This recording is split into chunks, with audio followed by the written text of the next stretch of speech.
चलिए बात करते हैं मध्य प्रदेश की, जहां की मोहन फोर्स अब एक्शन मोड में आ चुकी है। पुलिस अब आरोपियों को पकड़ती भी है और फिर उनका जुलूस भी निकालती है ताकि लोगों में अपराधियों का खौफ कम हो और पुलिस पर लोगों का भरोसा बढ़े। इसी का नतीजा है कि उज्जैन में 2 अलग अलग मामलों में बदमाशों को गिरफ्तार कर उनका जुलूस निकाला गया। देर रात आरोपी लंगड़ाते हुए चौराहे पर नजर आए।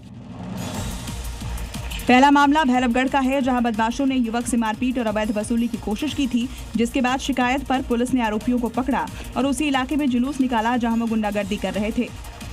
दोनों आरोपी कान पकड़े सिर झुकाए दिख रहे हैं और अपने गुनाह पर माफी मांग रहे हैं। इधर चिमनगंज में 10,000 के इनामी बदमाश को गिरफ्तार किया गया। बदमाश ने खुद पर झूठी फायरिंग की साजिश रची थी और पुलिस में खुद पर फायरिंग की शिकायत की थी।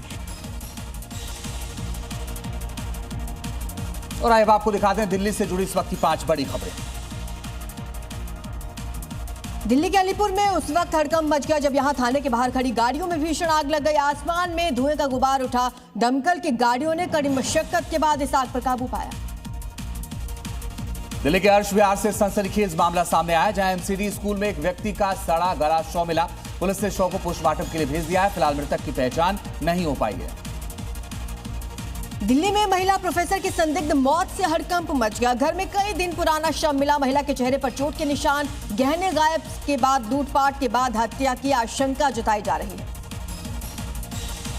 दिल्ली पुलिस क्राइम ब्रांच ने एक कुख्यात डकैत को गिरफ्तार किया है, जो कई दिनों से फरार था। बदमाश पर ज्वेलरी शॉप लूटने का आरोप है। आरोपी पर पहले से करीब 20 मामले दर्ज हैं। बढ़ती गर्मी के बीच तिमारपुर में बिजली विभाग की बड़ी लापरवाही सामने आई। यहां गलियों में खुले ट्रांसफार्मर और लटकते तारों से मौत का खतरा है।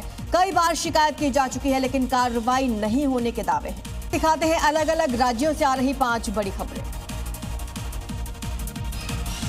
हरियाणा के अंबाला में एक रिहायशी मकान में भीषण आग लगने से अफरा तफरी मच गई। मकान में कबाड़ होने के कारण आग तेजी के साथ फैलने लगी, जिसके बाद सूचना पर पहुंची दमकल की गाड़ियों ने कड़ी मशक्कत के बाद आग पर काबू पाया। यूपी के महाराजगंज में पारिवारिक विवाद में युवक मोबाइल टावर पर चढ़ गया, जिसके बाद युवक पत्नी और बच्चों को बुलाने की जिद पर अड़ गया। सूचना पर पुलिस पहुंची, युवक को समझाकर सुरक्षित नीचे उतारा गया। यूपी के मुरादाबाद में कार चलाना सीखते समय गाड़ी में अचानक आग लग गई, जिसके बाद युवक समय रहते बाहर निकल गया, जिससे कोई जानहानि नहीं हुई। वहीं दमकल विभाग ने मौके पर पहुंचकर आग पर काबू पा लिया है। छत्तीसगढ़ के रायगढ़ में कबाड़ गोदाम में भीषण आग लग गई। इसमें रखा लाखों का सामान जलकर खाक हो गया। एहतियातन आसपास के मकानों को खाली कराया गया। सूचना पर दमकल विभाग की 15 गाड़ियां पहुंची और आग पर काबू पाया। हिमाचल के सिरमौर में भीषण गर्मी के कारण जंगलों की आग बेकाबू हो गई है। देखते देखते आग जंगल के एक बड़े हिस्से तक फैल गई, जिससे वन्यजीवों और पेड़ों को भारी नुकसान पहुंचा है।